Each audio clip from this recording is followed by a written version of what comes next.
Nagsisinungaling yung gagang yun. Bakit? Bakit ako mamili ng Iglesia ni Cristo? Di, yung mga aglipay pati isali ko na lang. Yung Mormons. Why would I zero in sa Iglesia ni Cristo? For what reason? Sabi ko, putang ina, huwag kayong pumasok dyan. Let's say kayo. Ayaw ko lang talaga ng bastos. Ayaw ko ng walang hiya. Lalo na pag pinag-uusapan natin Kaya ng nga. seryosong bagay ng war on drugs saka Kaya extrajudicial killings. ako bastos man, Salamat ka. wala ang Mr. hiya Chair. talaga ako.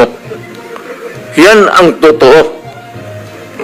Tigilin na po natin yung pagsisira at paninira sa mga Hindi ba institusyon. paninira? Mga Because sinasabi ko, para sabihin kulang.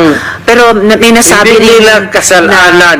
may Ang nasabi sidiyan rin talaga hindi kulang detail. ng tao, Pero- kulang ng organization. Pero I heard the term, Mr. Chair, You have halos to have, detail. Mr. President, tao, pati pondo ng pera. There are ways na i-strengthen ang PIDEA na hindi natin Hindi sinasabing mo dala sa halos istorya yan dito. inutil. Actually, okay. No. Excuse me, Mr. Chair.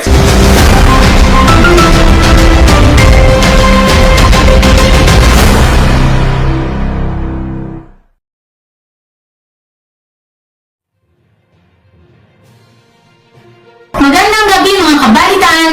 Panoorin ang latest headline para di kayo nahuli sa balita. Narito ang latest Congress hearing ng extrajudicial killing and war on drugs. Marami po mga revelations po ang mga naglabasan, katulad po ng kay Colonel Garma. Ang sabi po niya, she received a call from you sometime in May 2016. Can you confirm this, Mr. President? Ay, hindi ako tumatawag ng polis.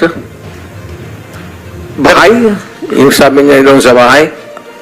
Hindi ko pinapuputan ng... Before you assumed the presidency, you were still president-elect at the time. Sabi niya May 2016. So I presume you were still president-elect, Mr. President. I do not remember Calling her. calling her. And for what? Yung presidente ako, nandyan na yung lahat nasa akin na ang... Ang sabi po kasi niya dun sa kanyang revelation dun sa Quad Committee, nagpapahanap din po kayo ng isang police officer na miyembro ng INC. Tama po ba ito? Yun po ang sinabi ni Colonel Garma dun sa Quadcom, sa House of Representatives, yun ang Pangulo.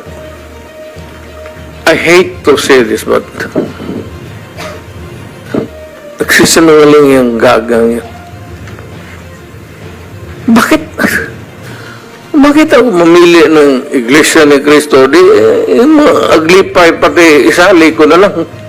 Yung Mormons. Why would I zero in sa Iglesia ni Cristo? For what reason?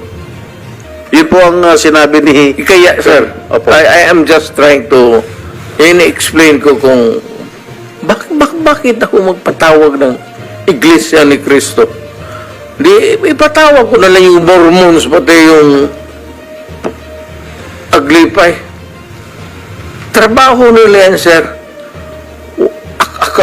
Ako, Mayor Presidente. Wala akong pakialam kung anong relihiyon ninyo. Tangina, trabaho kayo dyan. Alam nila yan. Alam nila yan kung paano ko sila murahin. Do not give me that shit to gutang.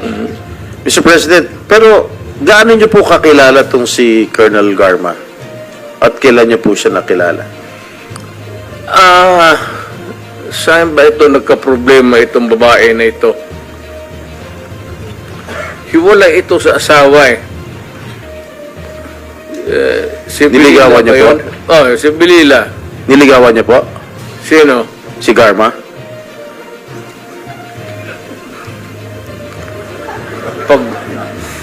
Kung wala na siguro akong ibang makita siya.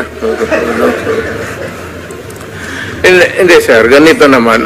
Hindi ko naman inaano, but alam mo kasi, pag tao ko, alam nila yan. Parang close mo talaga. Kasi ganun ako trato dito sa pulis eh.